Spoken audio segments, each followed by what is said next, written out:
ओम सभी को सादर नमस्ते। आप सभी का स्वागत है हमारे यूट्यूब चैनल वैदिक धर्म पर।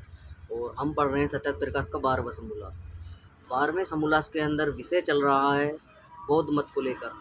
कल हमने अपनी पूर्व की कक्षा में चर्चा की थी कि बौद्ध मत के अंदर जो संप्रदाय हैं, बौद्ध मत के अंदर जो 4 रूपों में मतलब 4 वर्गों में जो बौद्ध धर्म बटा हुआ है, उसके विषय में चर्चा की थी हमने कि 4 प्रकार के जो बौद्ध हैं उनके विषय में विस्तार से हमने चर्चा कर ली थी कि 4 प्रकार के जो बौद्ध ऋषि दंड ने लिखे हैं कि 4 प्रकार के जो बौद्ध हैं वो कौन कौन से हैं। हमने विस्तार से उस पर चर्चा करी थी और वो पूरा का पूरा हमने बौद्ध इनका जो मत है और चारों के चारों किस प्रकार से जो है संसार को किस दृष्टि से देखते हैं उस पर भी हमने विस्तार से चर्चा करी थी कि जो माध्यमिक है, दूसरा योगाचार, तीसरा सौतांत्रिक, चौथा वैभाषिक।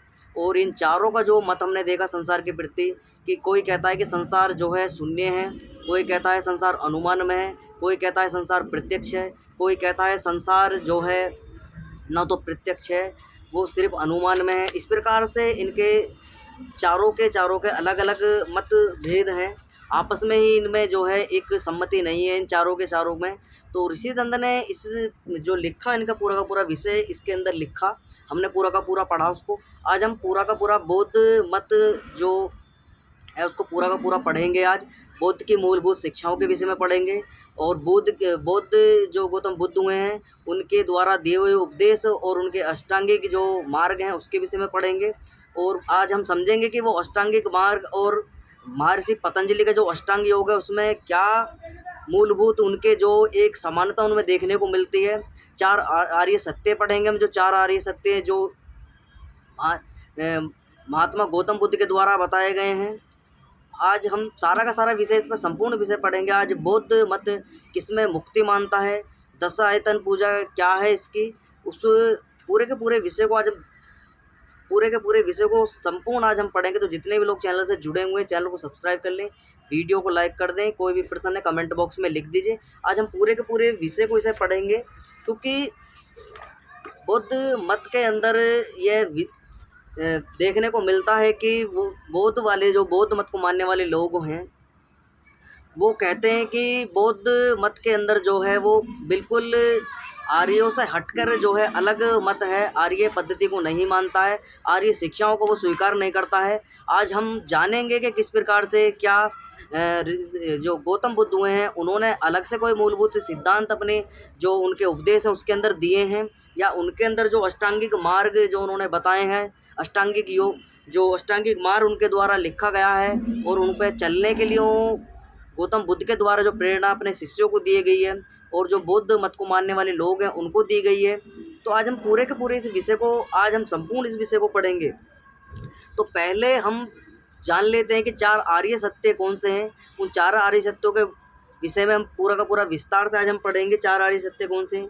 तो 4 आर्य सत्य हैं दुख, दुख का कारण, दुख से मुक्ति और दुख से मुक्ति का मार्ग। ये 4 आर्य सत्य हैं। बौद्ध जो इनका त्रिपिटक ग्रंथ है जो बौद्ध मत का जिसको गौतम बुद्ध की मूलभूत शिक्षाएं उसके अंदर उपदेश आदि लिखे हुए हैं, उसके अंदर ये सारी की सारी चीज़ें लिखी हुई हैं। और एक जो अष्टांगिक मार्ग है, अष्टांगिक मार्ग जो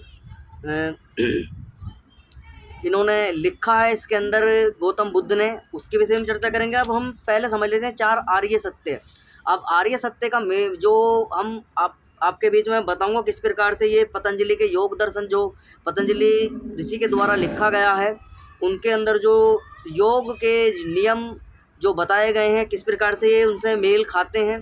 तो ऋषि पतंजलि ने लिखा है हे हे यानी दुख, हे हेतु दुख का कारण, हान यानी दुख से मुक्ति, हान उपाय यानी दुखों से मुक्ति का मार्ग। ये चारा को चारों जो इन्होंने बताए हैं गौतम बुद्ध ने, और ये जो पतंजलि ऋषि का है योग दर्शन के अंदर लिखे हुए हैं, इनमें बिल्कुल भी भिन्नता नहीं है, एक समानता इनके अंदर देखने को मिलती है। तो 4 सत्य जो हैं ऋषि पतंजलि के द्वारा बताए गए, और 4 ही सत्य जो हैं, 4 आर्य सत्य जो हैं वो महात्मा गौतम बुद्ध के द्वारा बताए गए। तो इससे ये सिद्ध होता है कि जो आर्य यानी कि जो आर्य परंपरा है, वैदिक परंपरा है, वो गौतम बुद्ध के समय में थी और वो उस परंपरा को ही मानते थे, क्योंकि 4 आर्य सत्य ऐसे हैं कि ये सभी मत पंथ संप्रदायों पर लागू होते हैं। दुख है, दुख का कारण क्या है, दुख से निवृत्ति किस प्रकार से हो सकती है, दुख से निकलने का प्रयास किस प्रकार जो है किया जा सकता है, ये चारों के चारों जो हैं ऋषि पतंजलि ने भी लिखे हैं, और इनको जो है अपने उपदेशों में और अपने जीवन के अंदर जो है गौतम बुद्ध ने भी अपने जीवन में उनको फॉलो किया, उनको अपने जीवन में उनका ठीक प्रकार से निर्वाह उनका किया, अपने जीवन के अंदर उनको उपयोग उनका किया। तो आगे इस प्रकार से अष्टांगिक मार्ग, तो इसका अष्टांगिक मार्ग जो गौतम बुद्ध जी के द्वारा बताए गए हैं उनके विषय में हम पढ़ लेते हैं। अष्टांगिक मार्ग कौन कौन से हैं।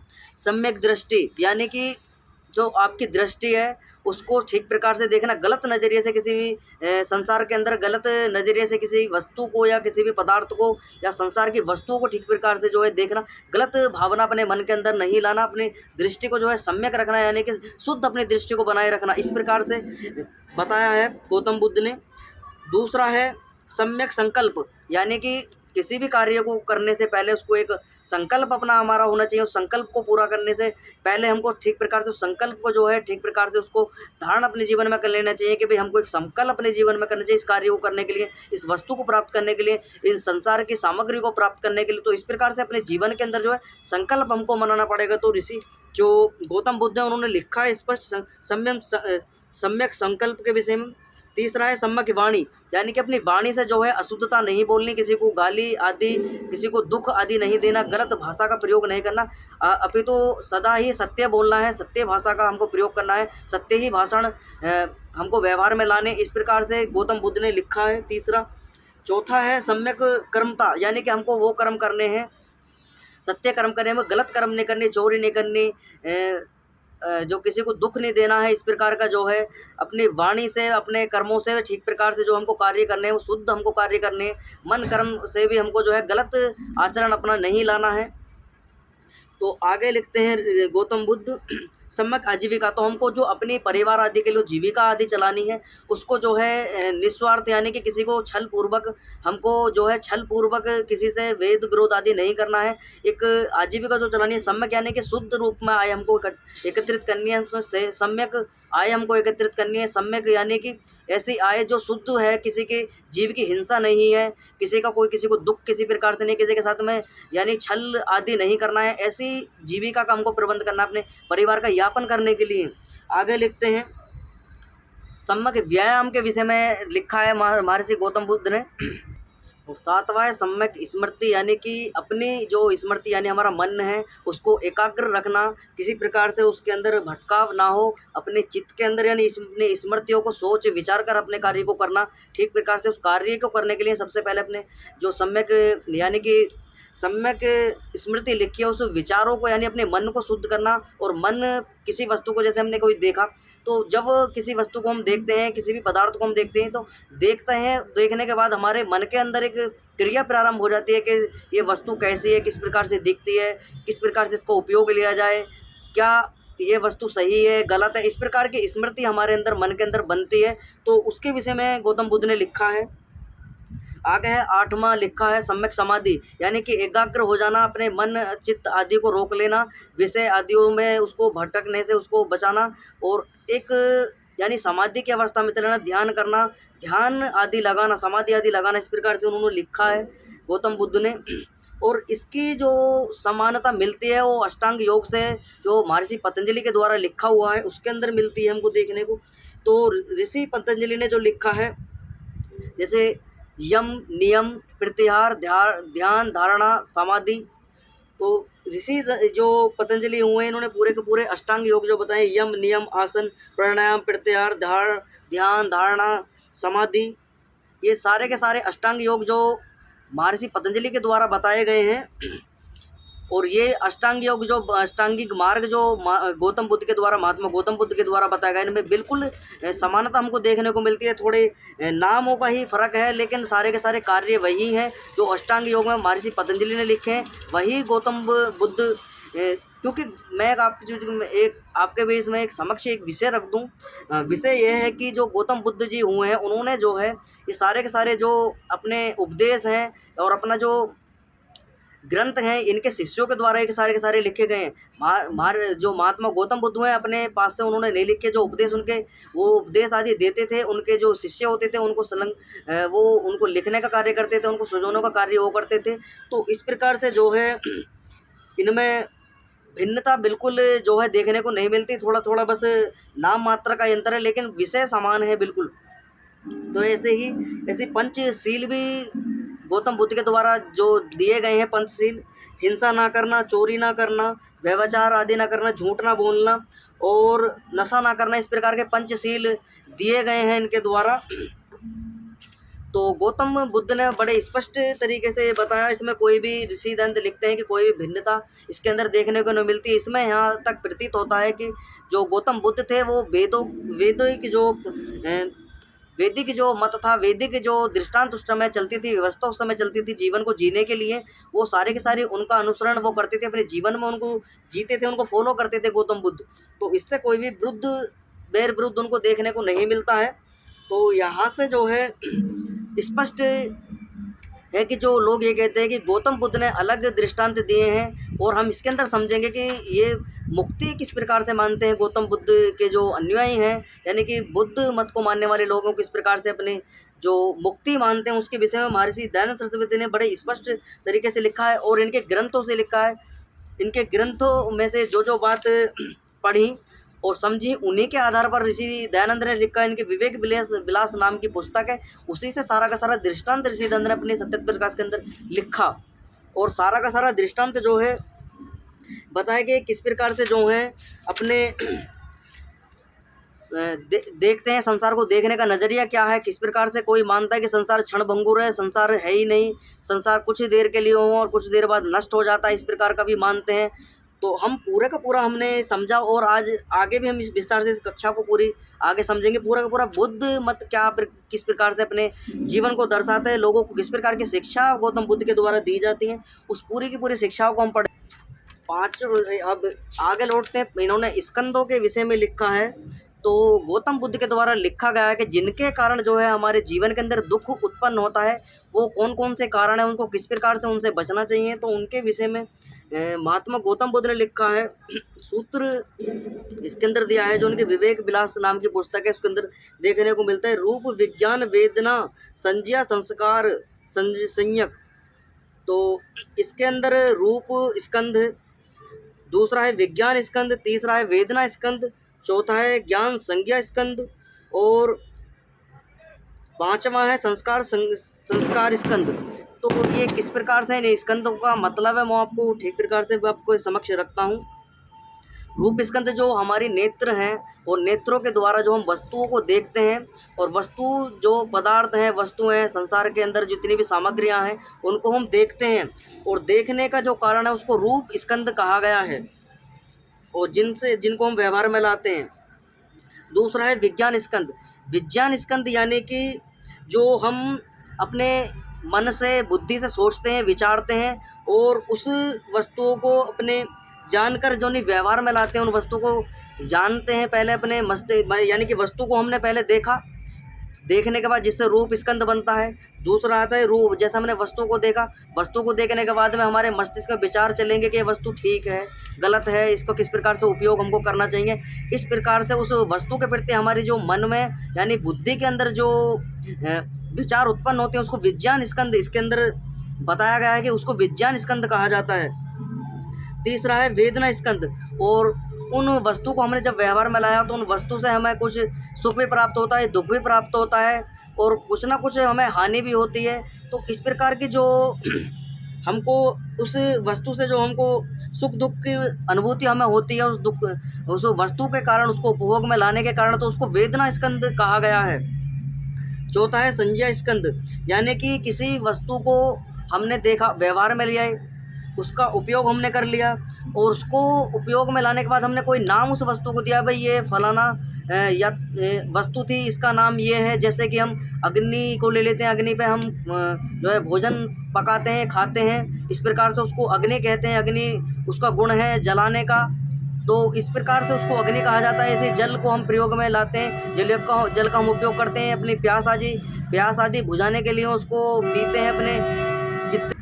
तो इस प्रकार से कोई वस्तु जो हम अपने प्रयोग में ले आते हैं उसको कुछ ना कुछ नाम हमारे द्वारा दिया जाता है, तो उसको जो है संज्ञा स्कंद कहा गया है। पांचवा है संस्कार स्कंद, यानी कि जिसके करने से हमें रोग आदि कलेश, क्षुधा, तृषा, उपकलेश, मद, प्रमाद, अभिमान, धर्म और अधर्म व्यवहार को इस संस्कार स्कंद के अंदर कहा गया है कि जिसके करने से हमें संज्ञा यानी कि किसी वस्तु को जो है हमें ठीक प्रकार से अपने जीवन के अंदर हम उसको लाए और हमने उसका उपयोग किया, और उससे दुख जो हमको प्राप्त होता है, वो दुख जो हमको क्षुधा, त्रिषादि, उपकलेश, यानी कि हमारे जीवन के अंदर जो दुख, ये सारे के सारे देखा हमने किसी। अब पूरा का पूरा आपको समझाऊं, अपनी भाषा में समझाता हूँ आपको। कोई वस्तु हमने देखी, अपनी आंखों से वस्तु देखी, वस्तु के प्रति हमारे मस्तिष्क में विचार हमारे मस्तिष्क में आया, हमने सोचा विचारा वस्तु का उपयोग करना चाहिए, किस प्रकार से करना चाहिए, नहीं करना चाहिए, ठीक। वो आ गई विज्ञान स्कंद के अंदर। और तीसरा आता है वेदना स्कंद, यानी वेदना, उस वस्तु का हमने उपभोग लिया, उपभोग में कुछ हमको सुख मिला, कुछ दुख मिला, उसको वेदना स्कंद कहा जाता है। और चौथा है संज्ञा स्कंद, उस वस्तु को हमने कुछ ना कुछ नाम से उसको पुकारा, कुछ ना कुछ नाम हमने उसका रखा, तो उसको कहा गया है संज्ञा स्कंद। और पांचवा है यानी कि उस वस्तु से जो हमें जो है संपूर्ण उस वस्तु का दुखों का कारण जो था, उसमें कौन कौन से दुख हमको प्राप्त हुए, जैसे कि हमको क्षुधा, प्यास लगी उस वस्तु के कारण, और तृष्णा, उपकलेश, उससे जो है हमको कलेश आदि की उत्पत्ति हुई, हमारे जीवन में कलेश आ गए उस वस्तु का उपभोग करके। कोई हमारे जैसे हमारे शरीर के अंदर कोई हानि हो गई, उससे कोई कट गया, पिट गया, इस प्रकार से कुछ न कुछ हानि हमारे शरीर को भी। मद यानी कुछ हमने ऐसी वस्तु खा ली जिससे हमें नशा हो गया। प्रमाद यानी कुछ ऐसी वस्तु हमने खा पीकर जो है प्रमाद आदि संसार के अंदर करने लगे, आलसी हो गए। अभिमान, किसी वस्तु को पाकर हमारे अंदर अभिमान आ गया है, इस प्रकार से। और चौथा और आगे धर्म, कोई वस्तु हमने देखी, उसके प्रति हमारा धर्म, और कुछ हमने वस्तु देखी, उसके किसी को दी हमने, उसको ठीक प्रकार से उसका उपभोग लिया, तो धर्म उससे हुआ हमारा। और चौथा और जो संस्कार इसके अंदर बनते हैं अधर्म, कुछ उस वस्तु के द्वारा हमारे से अधर्म भी हो जाते हैं, किसी वस्तु को हम किसी को नहीं देते, उससे अधर्म होता है। तो इस प्रकार से जो है उसको संस्कार स्कंद के अंदर रखा गया, संस्कार हमारे बन जाते हैं। तो यह पूरा का पूरा जो सिद्धांत गौतम बुद्ध के द्वारा लिखा गया है, ये जो इनको स्कंद बोला गया है, पंच स्कंद इनको कहा जाता है। तो आगे ऋषि दयानंद लिखते हैं कि भाई जो तुम्हारी 10 जो दशायतन पूजा है वो उसको ही मोक्ष मानते हैं। अब दशायतन पूजा के विषय में चर्चा कर लेते हैं, वो दशायतन पूजा क्या है। तो दशायतन पूजा वही मोक्ष करने वाली है, उस पूजा के लिए बहुत से द्रव्य आदि पदार्थों को प्राप्त होके दशायतन पूजा अर्थात 12 प्रकार के स्थान विशेष बना के सब प्रकार से पूजा करनी चाहिए, अन्य की पूजा करने से प्रयोजन नहीं है। तो ये 12 प्रकार की जो है जो पूजा मानते हैं, 10 आयोजन यानी कि 12 प्रकार की ये पूजा करते हैं। 12 वस्तुएं कौन सी हैं, 12 जड़ यानी कि 12 जड़ वस्तुएं कौन सी, वो हमारे शरीर में ही 12 वस्तुएं हैं, यानी कि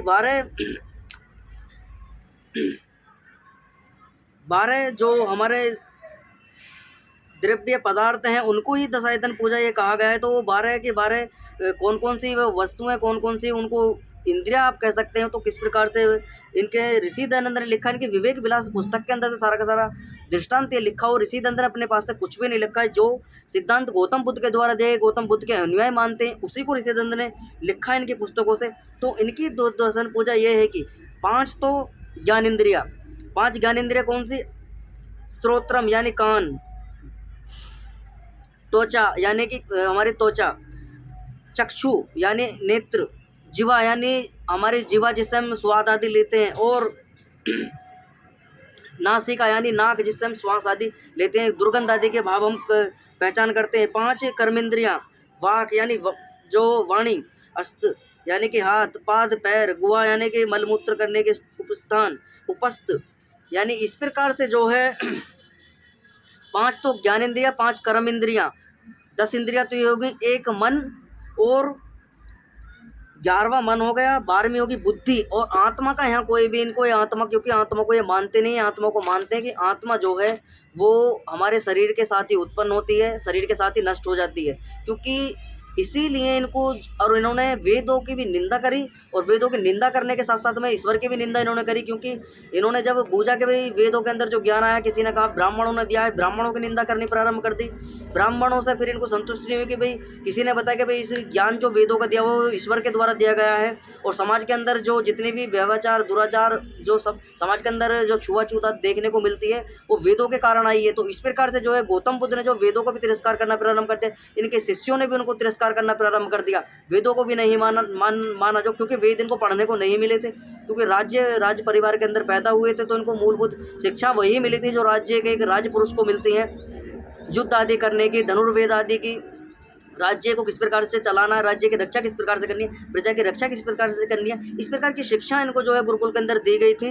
वास्तव में जो मूलभूत शिक्षा थी, जो चारों वेदों का ज्ञान था, वो ब्राह्मण ही उनको पढ़ते थे, ठीक प्रकार से ब्राह्मणों को ही पढ़ने का अधिकार था, बाकी कोई नहीं पढ़ सकता था। वेश्यों को व्यापार आदि की शिक्षा दी जाती थी, ब्राह्मण जो है चारों वेदों को पढ़ सकता था बस, और शूद्र को तो पढ़ने का अधिकार ही नहीं था। इसलिए जब महात्मा गौतम बुद्ध ने समाज के अंदर आए, उन्होंने देखा भाई ये सारे के सारा जो षड्यंत्र चल रहा है वो किस कारण चल रहा है, तो लोगों ने बताया जी वेदों की, ये ब्राह्मण जो है पौराणिक व्यक्ति यानी कि वाममार्गी, और जो अपने आप को चारवाक मत मानता है, ये सारे के सारे कहते हैं जी हम तो वेदों के अंदर से सारी की सारी बात आई हैं, और ये वेदों का नाम लेते हैं। तो जब गौतम बुद्ध ने समझा कि वेदों में, तो वेदों के अंदर तो बड़ी गलत बातें लिखी हुई, तो इनका खंडन करना चाहिए, तो गौतम बुद्ध ने वेदों का खंडन करना प्रारंभ कर दिया। उन्होंने पढ़ा नहीं, अगर वो गौतम बुद्ध जी वेदों को पढ़ लेते तो इस प्रकार का जो है वो दृष्टांत वेदों के प्रति नहीं रखते, द्वेष भाव नहीं रखते, वेदों का खंडन नहीं करते, ईश्वर का भी खंडन नहीं करते, क्योंकि वेद उन्होंने पढ़े नहीं, और वेद ना पढ़ने के कारण, उनके अज्ञानता के कारण जो है सारा का सारा जो है पाखंडता उनके चली, और ये पूरी की पूरी पाखंडता ने किस प्रकार से घर किया,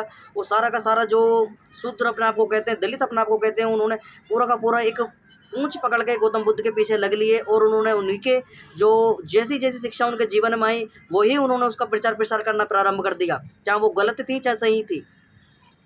तो 5 इन्होंने माना है कि इन इंद्रियों को ही खुश रखना चाहिए, इसी से मोक्ष है, अपने शरीर को जितना हो सके उसको खुश रखना चाहिए। यही चारवाक कहता है कि यावम जीवम सुखम जीवम ऋणम कीर्तम कीर्तम पीवम, वो भी चारवाक भी यही कहता है कि जब तक जियो सुख से जियो, और इस शरीर को जितना हो सके सुख दो इस शरीर को, चाहे वो शरीर में खाने पीने की वस्तुओं का सुख हो, इंद्रियों का सुख हो, वस्तु को भोगने का सुख हो, स्त्री आदियों का समागम आदि करने का सुख हो, जो भी ए टू जेड सुख हो जिससे हमारा शरीर तृप्त होता हो, चाहे वो खाने की सामग्री हो, भोग विलास की सामग्री हो, सभी हमको शरीर को प्राप्त होनी चाहिए, चाहे हम कर्जा लेके क्यों ना हो प्राप्त हमको करनी पड़े। इसी प्रकार जो है ये भी इसी प्रकार से इंद्रियों के वशीभूत हैं, ये भी चारवाक से अलग नहीं है, इनकी भी सेम वही दृष्टांत है कि भी ये भी इंद्रियों को मानते हैं, आत्मा को नकारते हैं, आत्मा है ही नहीं, ये कहते हैं कि आत्मा शरीर के साथ में उत्पन्न होती है और शरीर के साथ में नष्ट हो जाती है। तो वैदिक सिद्धांत इसको नकारता है, वैदिक सिद्धांत इसका खंडन करता है। आत्मा अलग सत्ता है, प्रकृति अलग सत्ता है, ईश्वर अलग सत्ता है, ये तीनों के तीनों अलग अलग सत्ताएं हैं, और तीनों के तीनों अनादि सत्ताएं, इनका कभी भी ना तो जन्म होता है और ना कभी नष्ट होती हैं। और आत्मा का मैं तुमको बता दूं, आत्मा जो है ना तो बनती है ना बिगड़ती है। मैं तुमको एक वैज्ञानिक प्रक्रिया है जन्म की वो बता दूं आपको। जब पिता के द्वारा संयोज यानी संयोग तुम कह सकते हो, मिलाप, माता के साथ जो स्त्री होती है पुरुष का उसके साथ मिलाप होता है, तो पुरुष के अंदर से जो वीर्य यानी कि उसके अंदर से वीर्य के द्वारा जो आत्मा पुरुष के अंदर आती है, उस पुरुष के अंदर जो आत्मा ईश्वर के द्वारा भेज दी जाती है उसके वीर्य में, और वीर्य के द्वारा जो है वो आत्मा माता के गर्भ में चली जाती है, और जब वो आत्मा गर्भ में जाती है वो स्थिर हो जाती है आत्मा में, और उसी आत्मा के कारण जो है शरीर बनना प्रारंभ होता है। अन्यथा आप लगा सकते हैं कि जब संयोग ही ना हो और आत्मा किस प्रकार से जो है शरीर में प्रवेश हो सकती है, आत्मा नहीं आ सकती और ना शरीर बन सकता है। तो इसलिए आत्मा के संयोग से जो है शरीर बनता है, शरीर के साथ आत्मा उत्पन्न नहीं होती है। जो ये मानते हैं कि आत्मा शरीर के साथ में उत्पन्न होती है, शरीर नष्ट होता है तो आत्मा भी खत्म हो जाती है। यावम जीवम सुखम जीवम ऋणम कीर्तम कीर्तम पेवम, इस प्रकार के ये जब तक जियो सुख में जियो, चाहे अपनी इंद्रियों को जो है इनको कभी भी इनको जो है असंतुष्ट नहीं रखना चाहिए, इनको ठीक प्रकार से जो संतुष्ट हमको रखना चाहिए। जो भी सुख सामग्री इनको प्राप्त हो वो सब सारी हमको इन्हें देनी। ये इनकी 10 दुआ 10 जो पूजा लिखी हुई है, 10 द्वादश आयतन जो पूजा है वो यही है इनकी। 12 प्रकार के मानते हैं, 5 कर्म इंद्रिया, 5 ज्ञान इंद्रिया, एक मन और एक बुद्धि, बस यही इनके हैं। इन्हीं को ये मानते हैं, इन्हीं को ही संतुष्ट रखो, इन्हीं से ही तुम्हारी मुक्ति हो जाएगी। बाकी तुम्हें किसी को भी मुक्ति नहीं हो सकती है। अगर जो इन पर अमल नहीं लाएगा, इनको अपने व्यवहार में नहीं लाएगा, इनको संतुष्ट नहीं रखा, उसकी मुक्ति नहीं हो सकती।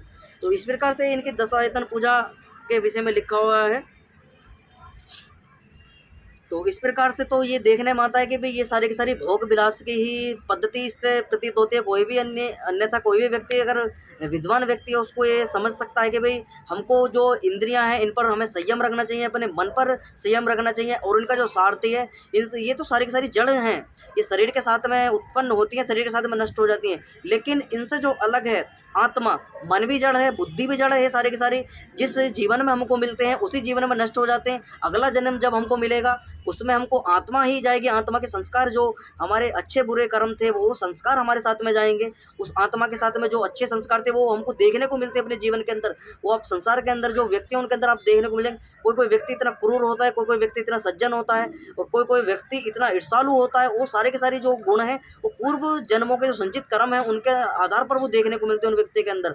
कुछ कुछ तो इससे पूर्व जन्म के होते हैं, कुछ कुछ वो जो नया जन्म उसको मिलता है उसी में से वो बनते हैं। तो सारे के सारे संस्कार जो होते हैं पूर्व जन्मों के होते हैं, कुछ नए संस्कार होते हैं। तो इस प्रकार से जो है आत्मा, जो है आत्मा का ना तो जन्म होता है ना मृत्यु होती है। शरीर की मृत्यु होती है, शरीर का ही जन्म होता है। आत्मा का जो है, आत्मा के संयोग से ही शरीर बनता है, अलग से शरीर नहीं बनता है।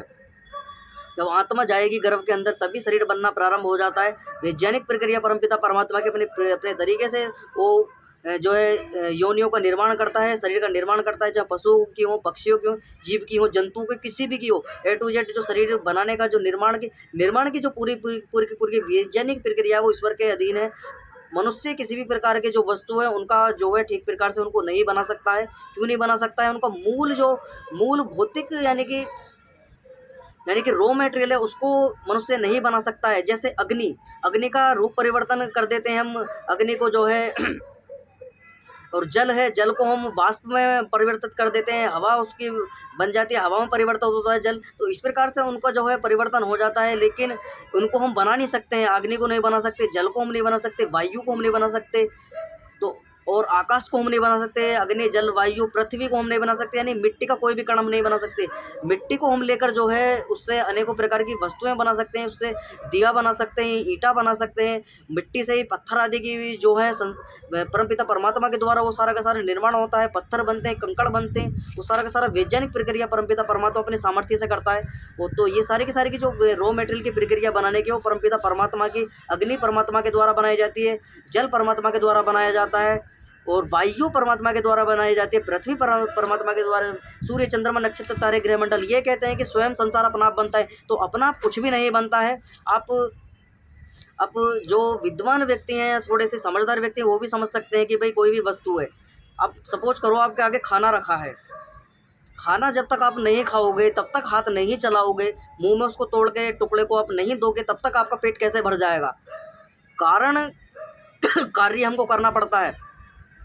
तो इस प्रकार से आप समझ सकते हैं बिगर कारण के जो है कार्य नहीं होता है। तो कारण जो है वो उपादान, जो कारण है वो प्रकृति है, और जो निमित्त कारण है वो परमपिता परमात्मा ईश्वर है और आत्मा है। ये दोनों के दोनों निमित्त कारण है, इन्हीं के कारण से संसार चल रहा है। और संसार को बनाने वाला जो है परमपिता परमात्मा ईश्वर है, वो संसार को बनाता है, उसका उपभोग जो करने वाली वो आत्माएं हैं। संसार के अंदर इन्फानाइट आत्माएं हैं, और लेकिन ईश्वर के सानिध्य में वो सीमित हैं।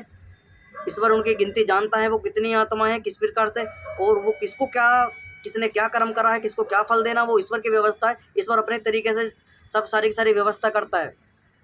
तो ये ना तो आत्मा को मानते हैं ना ईश्वर को मानते हैं। सारी की सारी बातें जो हैं इनकी नकारने के, ना तो वो परमपिता परमात्मा को मानते हैं ना ईश्वर को मानते हैं, बस इंद्रियों को ही बसीभूत हैं। इंद्रियों को खुश रखना चाहिए, इसी में ही तुम्हारी मुक्ति है। तो ऋषि दंत ने बड़े स्पष्ट तरीके से बताया, और ये कहते हैं कि मुक्ति इसमें किसको मानते हैं और ये किसको ये कहते हैं कि श्लोक ऋषि दंत ने लिखे हैं बड़े, जो इनके विवेक विलास नाम के पुस्तक है उसमें से ही सारे के सारे श्लोक ऋषि दंत ने इनके उस पुस्तक से लिखे। और किस प्रकार से ये मानते हैं कि जो ये गौतम बुद्ध के अनुयायी हैं, किस प्रकार से पूरे के पूरे जो इनके सूत्र हैं वो किस प्रकार से लिखे हुए हैं। तो ये बताता है कि संसार जो है दुख में है, संसार दुख रूप होता है। तो ऋषि दंत कहते हैं कि भी संसार जो है, जो सब दुख रूप होता हो तो किसी जीव की प्रवृत्ति नहीं होनी चाहिए।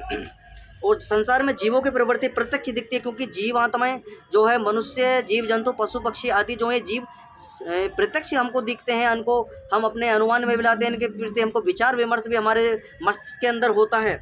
तो ऋषि दंत बड़े अच्छी प्रकार से व्याख्या लिखते हैं कि प्रत्यक्ष दिखते, इसलिए सब संसार दुख नहीं हो सकता है। तो ऋषि दंत स्पष्ट लिखते हैं सब संसार दुख नहीं है, संसार के अंदर दुख भी है सुख भी है, दोनों चीज़ें हैं। संसार पूरा दुख ही नहीं है कि जो लोग तुम सारे के सारे संसार को दुखी इसको मानने लग जाओ। तो ऋषि दंत स्पष्ट इसका खंडन करते हैं कि सारा संसार दुख नहीं है। और जो बुद्ध लोग ऐसा ही सिद्धांत मानते हैं तो खाना पाना आदि करना, पथ्य तथा औषधि आदि सेवन करके शरीर रक्षण करने में प्रवृत्त होकर सुख क्यों मानते हैं। तो ऋषि दंत स्पष्ट कहते हैं कि भाई तुम जब तुम कहते हो सारा का सारा संसार दुख है, तो जो संसार की तुम वस्तुओं को उपभोग करते हो, खाना खाते हो, औषधि लेते हो, जल पीते हो, अग्नि से भोजन पकाते हो, तो इनसे भी तो तुमको दुख होना चाहिए, इनका भी त्याग तुमको कर देना चाहिए।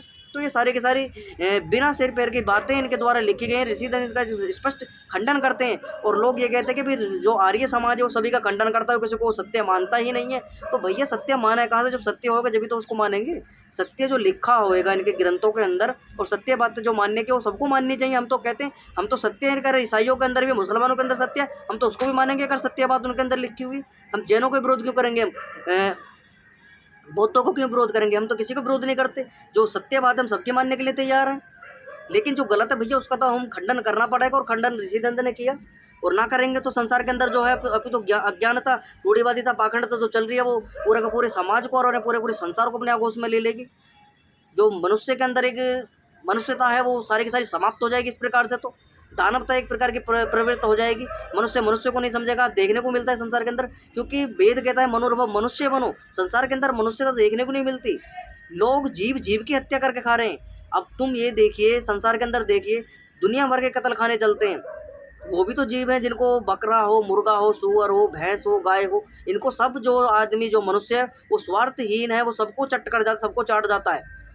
तो इससे प्रतीत होता है मनुष्यता जो है समाज के अंदर नहीं है। मनुष्य हमको बनना पड़ता है। मनुष्य बनने के बहुत सारे पैमाने, वैदिक पद्धति को हमको जीना पड़ता है, वैदिक धर्म को हमको स्वीकार करना पड़ता है। वैदिक धर्म का मतलब ये नहीं है कि पूजा पद्धति करना, घंटी बजाना, घड़ियाल बजाना, ये वैदिक परंपरा नहीं है। वैदिक धर्म कहता है जो परमपिता परमात्मा के द्वारा बनाए हुए नियम हैं वो वास्तविक धर्म है, उसको तुम मानो, यानी मनुष्य तुम बनो। जब तुम मनुष्य बनोगे और मनुष्य बनने के बाद में जो परमपिता परमात्मा का जो नियम है उस नियम में बंद कर तुम अपना जीवन जियोगे, समाज को चलाओगे, राष्ट्र को चलाओगे, राष्ट्र के प्रति उदार भाव तुम रखोगे, समाज की उन्नति करोगे, राष्ट्र की उन्नति करोगे, परिवार की उन्नति करोगे, अपने सुख के तरह सबका सुख चाहोगे। जैसे तुमको दुख प्रिय है, दुख तुमको प्रिय नहीं है, ऐसे संसार को भी दुख प्रिय नहीं है। इसी प्रकार से जब हमको दुख प्रिय नहीं है, संसार को भी दुख हमें नहीं देना। हमको सुख प्रिय है तो हमको संसार को भी सुख देना चाहिए, तो दुख हमको किसी को भी नहीं देना चाहिए। इसीलिए मनुष्य ये सोचता है कि भी ये जो जीव जिस पर हम हत्या कर रहे हैं, ये संसार में जो ये जीव के जीव रहेंगे, हाथी घोड़ा कुत्ते गधे बिल्ली जो हैं ये सब हमारे खाने के लिए हुई हैं, इनको हम खा जाएं, बस ये इनकी प्रवृत्ति है। लेकिन ये कर्म फल का सिद्धांत है, जैसा जैसा तुम खाओगे पियोगे कर्म करोगे वैसा वैसा तुम्हारे साथ में होगा। तुमको भी गधा कुत्ता बिल्ली आदि बनना पड़ेगा। और जो जो तुम जिनके साथ में कर्म करने हो तुम्हारे साथ में भी वो घटना है कि स्वयं तुमको उसका फल मिलेगा। अच्छे कर्म का अच्छा फल, बुरे कर्म का बुरा फल का सिद्धांत परमपिता परमात्मा के द्वारा लागू कर दिया जाता है। और ये कर्म सिद्धांत के आधार पर ही संसार चल रहा है। जब तक कर्म करता रहेगा जीवात्मा, संसार निरंतर चलता रहेगा। संसार का भी बनना जो है रुकना जो है बंद नहीं होगा कभी बनना। कर्म करोगे, और कर्म मनुष्य नहीं करेगा तो संसार के अंदर आप इस बात से समझ सकते हो, अगर हम कर्म ना करें तो भोजन हमको प्राप्त नहीं होगा, हमको वस्त्र प्राप्त नहीं होंगे, औषधियाँ प्राप्त नहीं होंगी, अन्न हमको प्राप्त नहीं होगा। अगर हम एक जगह पड़े रहें, कर्म ना करें हम, तो सारा का सारा हमारा शरीर तो एक यानी पैरालाइज जो हो जाता है, एकदम लकवा मार वाला शरीर हमारा हो जाएगा। और हम एक जगह पड़े पड़े ऊँ करते रहेंगे तो इस प्रकार से कुछ नहीं होने वाला। हमको कर्म करने पड़ेंगे, और कर्म करेंगे तो हम अपने शरीर को भी सुख देंगे, और शरीर को सुख मिलेगा। आत्मा को जो आत्मा हमारी है उसको संतुष्टि किस प्रकार से मिलती है कि सत्य शास्त्रों का वैदिक ज्ञान हमको उसको जो आत्मा की भूख है, शरीर की भूख है, भौतिक संसाधन, शरीर की सुख सामग्रियाँ हैं। इसी प्रकार जो आत्मा का सुख है, आत्मा का सुख है सत्य ज्ञान। वो सत्य की प्रवृत्ति में आत्मा हमारी लगी हुई है। वो हमारा मनुष्य जन्म जो हो इसीलिए हो कि हम सत्य को जाने, वास्तव में सत्य क्या है, किस प्रकार से हम उसका अध्ययन करें। वेदों के अंदर जो वेदों को हम क्यों पढ़ें, इसलिए तो ऋषि दंड ने कहा है कि तुम वेदों की ओर लौटो। वेदों की ओर क्यों लौटने कहा, क्योंकि वेदों के अंदर ही सत्य है। बाकी जितने भी मतांतर आपको देखने को मिलेंगे, सब जितने भी ज्ञान है उनके द्वारा, समाजों के द्वारा, उनके अनुयायियों के द्वारा, उनके चलाने वाले मतों को बनाने वालों के द्वारा ज्ञान दिया गया। लेकिन वैदिक मत के अंदर, वैदिक धर्म के अंदर, यानी सत्य सनातन वैदिक धर्म के अंदर जो है वो मनुष्य के द्वारा दिया हुआ ज्ञान नहीं है। वो परमपिता परमात्मा के द्वारा दिया हुआ ज्ञान है।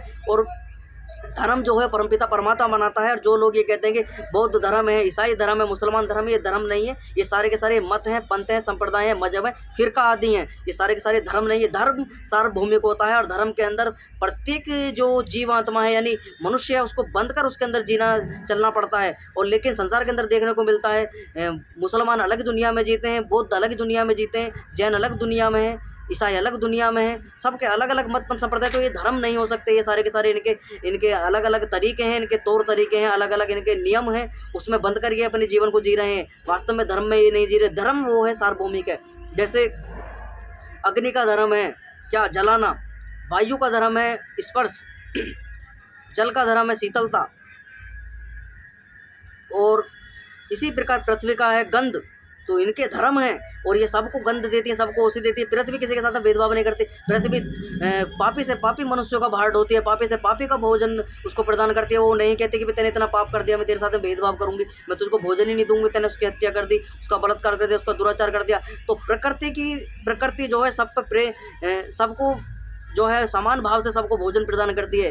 जल किसी से भेद विरोध नहीं करता। जल किसी से नहीं कहता कि भाई तू बौद्ध है, तू मत ना पी, तू वैदिक धर्म का है, तू मुझको मत ना पी, तू जैन है, तू मुझको मत ना पी। तो जल भी किसी के साथ भेद विरोध नहीं करता। अग्नि किसी से नहीं कहती कि भाई तू मुझ पर खाना मत ना पका, मुझको जो है मेरे जठराग्नि के अंदर मेरे उससे जो है खाना मैं तेरे नहीं पचाऊंगी। तो ये पंचभूत जो है किसी के साथ भेदभाव नहीं करते। ये सार्वभौमिक भौमिक नियम है परमपिता परमात्मा का बना हुआ। ये किसी के साथ भेदभाव नहीं करता।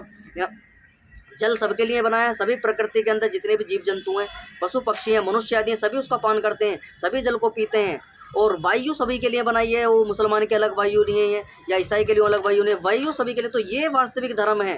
धर्म इसको कहा जाता है। ये धर्म नहीं है कि उनके मत के अनुसार चलना वो धर्म है। धर्म सार्वभौमिक परमपिता परमात्मा के द्वारा बनाए गए हैं। जैसे सुख हमको प्रिय है, दूसरे को भी हमको सुख देना चाहिए, उसको दुख हमें देना नहीं चाहिए। अपनी हमको जैसे अपना हमको अपनी उन्नति करनी चाहिए, आपको तो संसार की भी उन्नति करनी चाहिए, समाज की भी उन्नति करनी है, राष्ट्र की भी उन्नति करनी चाहिए। आर्य समाज का नियम है कि अपनी तो अपनी उन्नति में संतुष्ट नहीं रहना चाहिए, संसार की उन्नति में अपनी उन्नति समझनी चाहिए। तो ये इनके विषय में पूरा का पूरा दृष्टांत ऋषि दंत का है कि भाई ये संसार को मानते नहीं, जीवात्मा को नहीं मानते, संसार को नकारते हैं, संसार शून्य है, जीवात्मा है ही नहीं। और परमपिता परमात्मा कोई संसार को बनाने वाला नहीं है, अपना बनते हैं। अब सूर्य कैसा अपना बन जाएगा, सूर्य क्यों अपनी रोशनी देगा अपना ये किसी ना किसी परमपिता परमात्मा के द्वारा बनाए गए हैं, ऐसे नहीं है। अब ऐसा ना हो, ये असंतुलनता जो है प्रकृति के अंदर उत्पन्न हो जाएगी।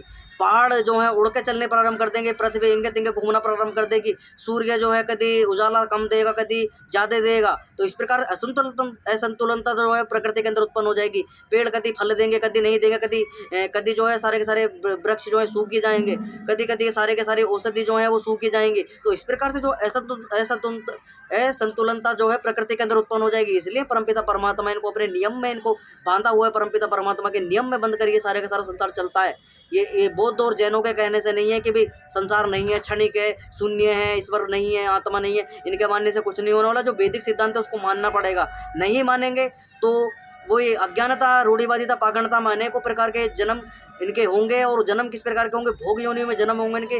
जो दुख वाली योनियां हैं, यानी कुत्ता, बिल्ली, गधा, सुअर आदि की जो योनियां हैं, उसमें जो अज्ञानी व्यक्ति है, जो अंधकार में फंसा हुआ व्यक्ति है, जो रूढ़िवादिता पागंडता में फंसा हुआ है, जो वैदिक मत से विरुद्ध चलता है, जो वेदों को नहीं मानता, वेदों का तिरस्कार करता है, वैदिक धर्म को स्वीकार ही नहीं करने को तैयार हो, सत्य जानकर भी सत्य को मानने को तैयार नहीं है। उसको सत्य को बताना चाहे तो उसका आलोचना करते हैं। मैं देखता हूँ कि वीडियो पे बहुत से लोग कमेंट कर रहे हैं कि भाई तुम्हें अभी ज्ञान नहीं है। तो मैं आपको बता दूं, ज्ञान तुमको नहीं है जो वैदिक सिद्धांत को तुम नहीं मानते हो। उनको अपने ज्ञान को बढ़ाना चाहिए। वैदिक सत्य शास्त्रों को नहीं पढ़ोगे तब तक तुम अज्ञानता, मूर्खता, पाखंडता, रूढ़िवादिता, मतपंथ संप्रदायों के चक्करों में फंसे रहोगे, गुरु घंटालों के उनके तलवे चाटते फिरोगे ऐसे ही। क्योंकि आर्य समाज के अंदर जो है विद्वानों के द्वारा जो ज्ञान दिया हुआ है, उन विद्वानों के घर का ज्ञान नहीं है वो।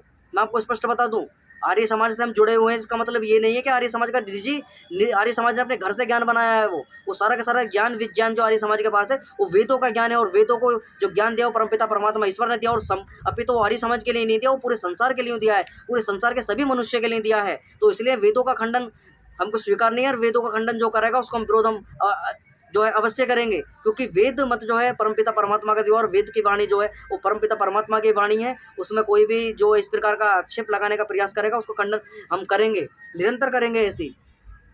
क्योंकि परमपिता परमात्मा के द्वारा बनाया हुआ नियम है, उसके नियम के अंदर तुमको बंध के चलना पड़ेगा। जैसे आर्य समाज बंध कर चल रहा है वैसे ही तुमको भी चलना पड़ेगा। लोगों को मूर्ख बनाने का कार्य करोगे, लोगों को बहकाने का कार्य करोगे, लोगों को अंधविश्वास, रूढ़िवादिता, पाखंडता के अंदर ले जाने का कार्य करोगे, लोगों को भोग विलास की सामग्रियों में लगाओगे, तो तुम्हारा खंडन करना पड़ेगा। मजबूरी है हमारी खंडन करने की। ना तुम इस प्रकार के भोग विलास की सामग्रियों में मनुष्य के जीवन को नष्ट करोगे, ना हमको खंडन करना पड़ेगा। हम तो स्पष्ट कहते हैं कि आपका स्वागत है आइए आर्य समाज के अंदर। और आर्य समाज के अंदर भी नहीं है तो वैदिक सिद्धांत को तुम स्वीकार करिए, मत बनो आर्य समाजी।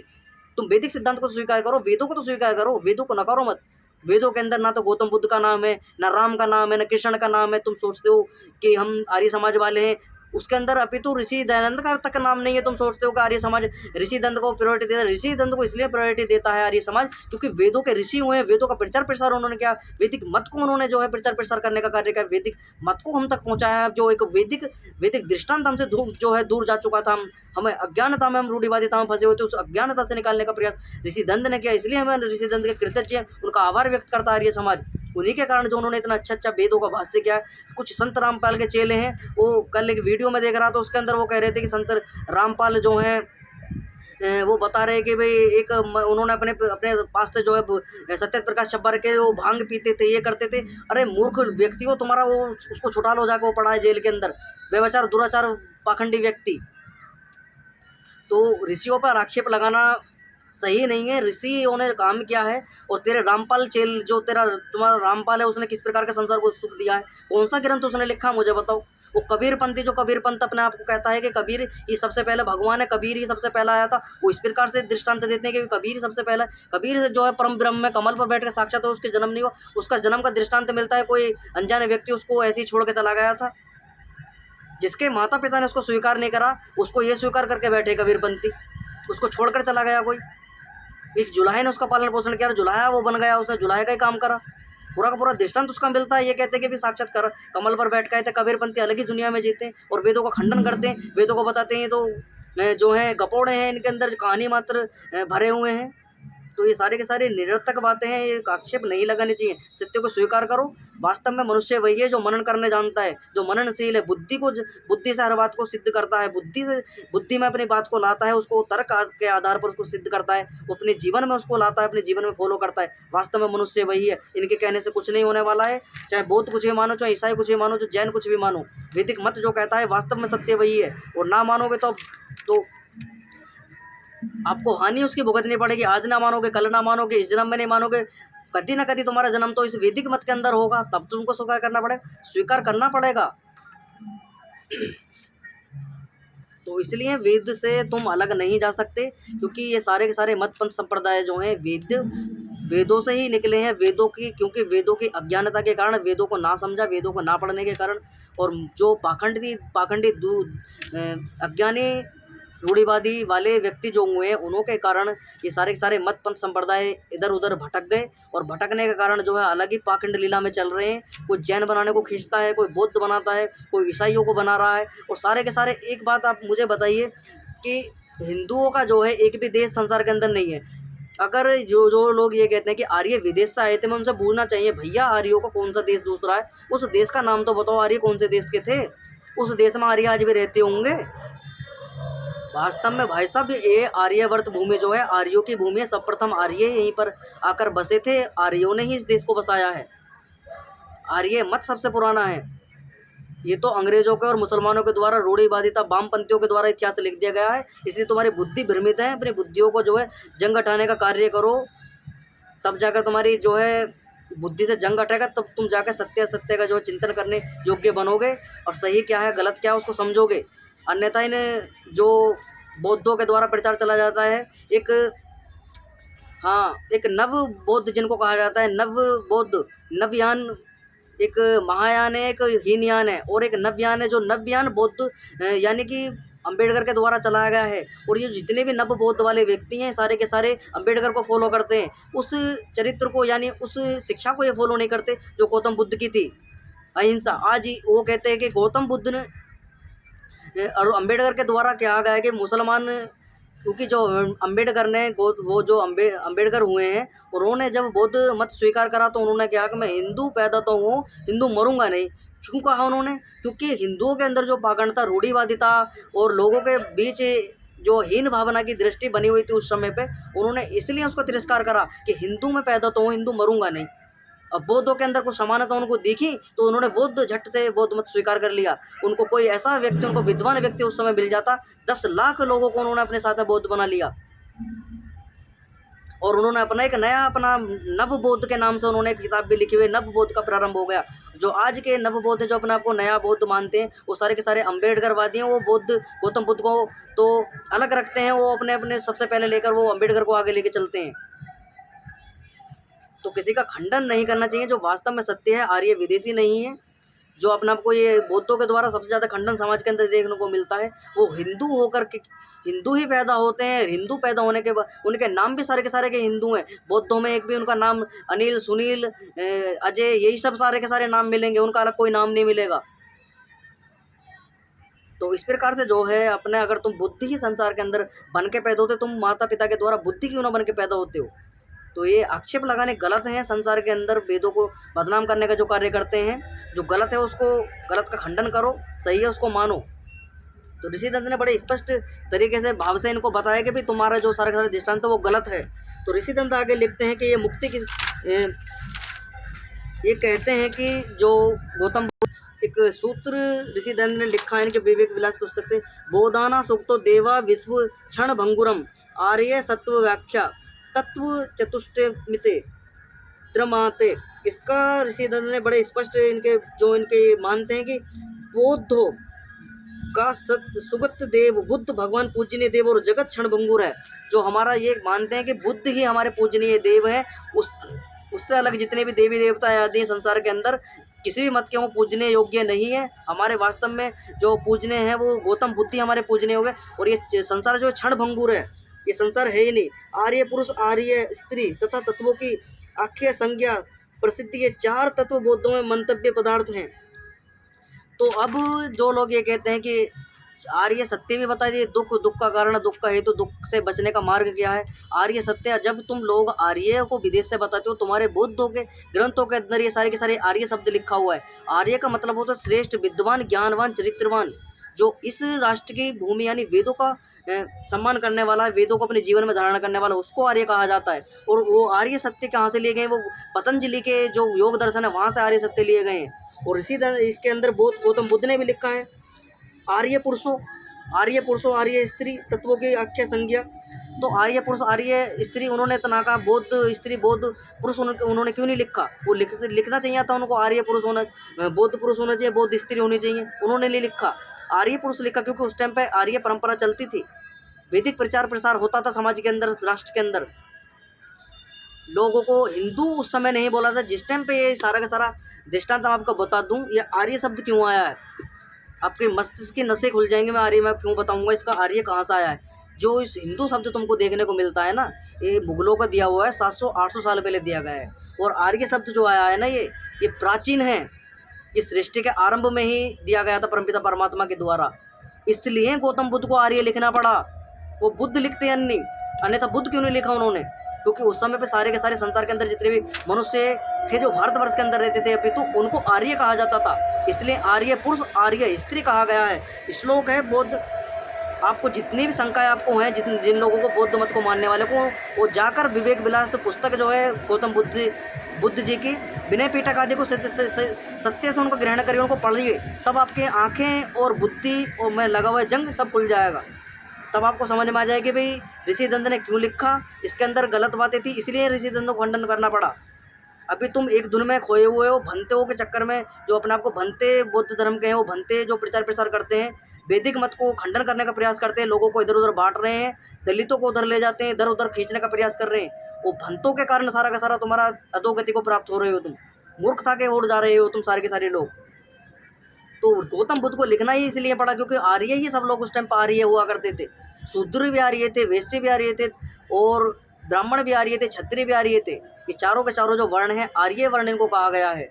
इससे अलग जो होते थे, दुराचार व्यभिचार करते थे, मांस खाते थे, लोगों को परेशान करते थे, हत्या करते थे, उनको दस्यु कहा गया है। उनके लिए अलग देशों की प्रवृत्ति, अलग देश उनको भेजा गया है। उनको मारते थे, पीटते थे आर्य लोग, उनको भगा देते थे यहाँ से कि भाई तू जो है जो शूद्र हैं, वैश्य हैं, क्षत्रिय हैं, ब्राह्मण, उनको, उनके बच्चों को, उनके संतानों को भी तुम धूमिल कर दोगे, उनको भी मांसाहारी, व्यभिचारी, दुराचारी, पापी, उनको भी ऐसी तुम अपने तरह जो है बना लोगे। इसलिए आर्य लोगों के द्वारा उनको दंड दिया जाता, उनको भगा दिया जाता था। ऐसे लोगों को उनको अमेरिका आदि देश आदि, जापान आदि देशों में भेज दिया जाता था। जितने भी तुम्हें, और स्पष्ट मनुस्मृति के अंदर लिखा हुआ है कि आर्यवर्त से जितने भी अलग देश हैं, चाहे वो कोई से भी देश हो, आर्यवर्त को छोड़, यानी भारत को छोड़ दिया है, वो सारे सारे मलिच्छ देश हैं। मलिच्छ देश उनको इसलिए कहा गया है कि उनके अंदर जो है मांस खाने वाले लोग होते थे, और उनके अंदर वर्ण संकरता होती थी। कोई किसी का माता पिता कोई किसी को नहीं मानने को तैयार हुआ, कोई किसी की औलाद है, कोई किसी की औलाद है, सबका एक उनका अलग ही दृष्टांत चलता था। कोई मांस खाता था, कोई मद्य पीता था, कोई शिकार करता था, कोई कुछ करता था। उनको अलग इसलिए भेज दिया गया कि इनको भी भगाओ, ये दस्यु प्रवृत्ति के लोग हैं, ये राक्षस प्रवृत्ति के, इनको भगा दो यहाँ से। हमने पूरा का पूरा पढ़ा इसके अंदर। संसार में दुख है, तो इस पर ऋषि दंत कहते हैं संसार में दुख नहीं है, दुख और सुख दोनों है। आज की कक्षा को ये विराम करेंगे, पूरे की पूरी कक्षा हमने पढ़ी, और ऋषि दंत ने बड़े स्पष्ट लिखा है। एक विषय और मैं इसमें भूल गया था, वो आपको बता दूं। मृग का चमड़ा, कमंडलो, मुंड मुंडाए, तो ये लोग जो हैं, एक इनकी सन्यासी जो रहते हैं, ये मूछ वूछ नहीं रखते, गंजे रहते हैं बिल्कुल, मतलब सिर पे इनके केस नहीं रहते। बक्कल वस्त्र पूर्वा, अर्थात 9 बजे से पूर्व भोजन करना, अकेला ना रहना, रक्त वस्त्र का धारण कर, बौद्धों के साधुओं का भेष है। तो ये साधु कैसे होते हैं, इनके वो जो इनकी जो वस्त्र हैं, गेरुए वस्त्र उनको धारण करते हैं। 9 बजे से पहले ही पहले इनको भोजन जो है करना होता है, उससे बाद ये भोजन नहीं करते हैं, उसमें दोष आदि मानते हैं। और मूंछ इनको मुंडवानी होती है, केस इनको मुंडवाने होते हैं, चमड़े मृग आदि का चमड़ा और कमंडल आदि उसको धारण करते हैं। तो आज की कक्षा को यहीं विराम करेंगे। ओम सभी को सादर नमस्ते, शम।